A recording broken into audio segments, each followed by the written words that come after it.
Cerita dimulai ketika pria dengan hati-hati mengamati kulit ini. Lalu dia gosok sebentar, mencabut sehelai rambutnya, menatapnya seolah dia sudah mendapatkan jawabannya. Lalu dengan mantap menebak, ini kulit induk babi.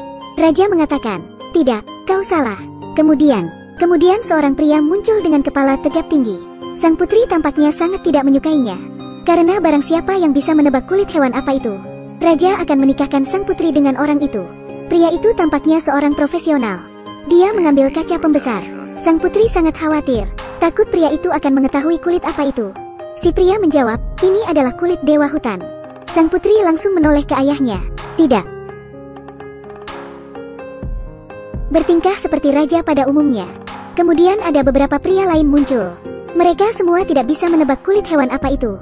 Mendadak, seorang pria hutan yang aneh muncul, membuat sang putri merasa takut, karena dia selalu tinggal di hutan. Indera penciumannya tajam melampaui orang biasa. Hanya dengan beberapa hirupan, dia bisa langsung tahu bahwa itu adalah kulit kutu. Seketika raja tercengang, senyumnya hilang. Ada apa dengan keadaan itu? Bagaimana kulit kutu bisa sebesar itu? Ceritanya dimulai saat beberapa tahun yang lalu. Sang putri sedang duduk di tengah panggung untuk memainkan alat musik.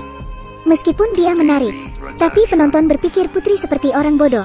Tetapi mereka semua tetap duduk di sana, mendengarkan dengan antusias. Sementara ayahnya selalu sibuk bermain dengan kutu. Di akhir penampilannya, penonton dengan semangat bertepuk tangan untuk Valet. Melihat itu, raja pun ikut bertepuk tangan dengan acuh tak acuh. Lalu segera kembali ke kamar tidurnya. Dan dengan cermat mengamati hewan peliharaan kecilnya. Raja bahkan membangun rumah mewah untuk kutu itu, agar tinggal di dalamnya. Sangat mirip dengan orang tua yang bermain jangkrik. Hari-hari berikutnya, raja terus belajar tentang cara memperbaiki habitat si kutu peliharaannya. Dia bahkan mengabaikan kerajaannya sendiri. Kutu itu tidak sebesar kuncup bunga. Raja bahkan membuatkannya sepeda roda 3. Setiap hari, raja memberi makan kutunya sampai kenyang. Melatihnya untuk menarik becak selama 1 jam. Selama proses itu, dia berada di keadaan yang paling susah. Tak lama berselang, 3 bulan telah berlalu. Ketika sedang makan bersama putrinya, raja bertanya, pria seperti apa yang ingin kamu nikahi? Putri dengan bersemangat menjawab, tidak perlu terlalu tampan, tidak perlu terlalu berotot. Pria seperti Bill Gates tak masalah. Jangan khawatir, saya akan mencarikan yang seperti itu, kata raja. Setelah makan, raja bergegas membawa sisa makanan untuk kutunya. Tapi kutu yang pada saat itu sudah seukuran anjing. Makan dengan lahap. Raja melihatnya sambil membelainya. 3 bulan setelahnya berlalu. Karena makanannya terlalu bergizi, kutu malang itu menderita tekanan darah tinggi dan lemak darah. Bahkan organnya memburuk. Si dokter yang memeriksanya melangkah mundur karena takut ketika melihat kutu itu. Karena kutu itu, ukurannya sudah setengah dari kerbau. Melihat makhluk seperti itu, Tuhan pasti menyesal telah menciptakannya. Setelah kutu itu mati, raja merasa kehilangan seperti keluarganya telah pergi. Dia memeluk kutu itu, lalu menangis terseduh-seduh. Karena dia ingin selalu mengenang hewan peliharaannya.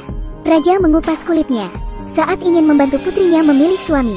Dia memberitahu setiap pria di kerajaan, siapa yang dapat menebak hewan apa itu, raja akan memberikan putrinya untuk dinikahi sebagai hadiah. Segera itu, kabar tersebar dengan cepat.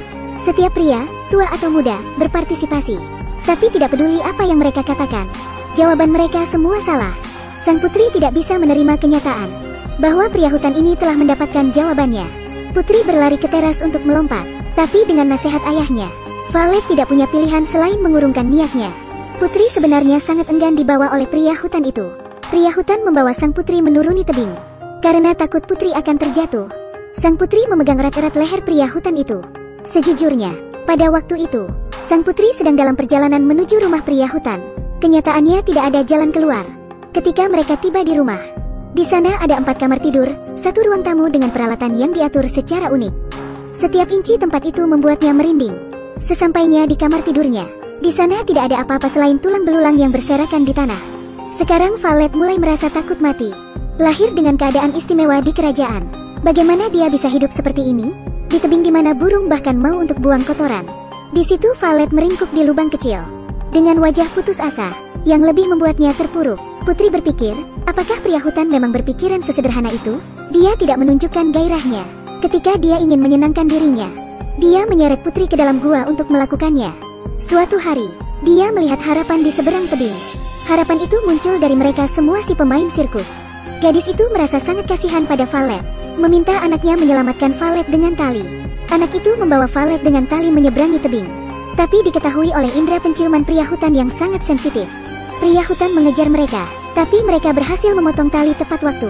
Pria hutan itu jatuh ke dalam jurang yang tak berujung. Mereka dengan senang hati berpelukan. Kemudian Valet dengan senang hati pulang dengan kereta. Tapi sutradaranya belum mau orang hutan itu mati. Dia muncul lagi dengan tubuh yang tidak terluka. Tak butuh waktu lama, semua orang di sirkus dibunuh oleh pria hutan itu. Hanya tinggal Valet sekarang. Untungnya pria hutan masih memiliki perasaan kepada Valet. Dia membiarkan putri tetap hidup. Tapi ketika dia ingin menggendongnya, aksi kejam Valet dimulai. Valet segera memotong tenggorokan pria hutan itu. Kemudian dengan berlumuran darah, Valet kembali ke istana. Melihat putrinya yang menyedihkan, Raja menyalahkan dirinya sendiri dan berlutut di depan putrinya. Raja ingin menebusnya dengan menyerahkan tahta kerajaan kepadanya. Tetap ikuti terus kami untuk mendapatkan petualangan sinematik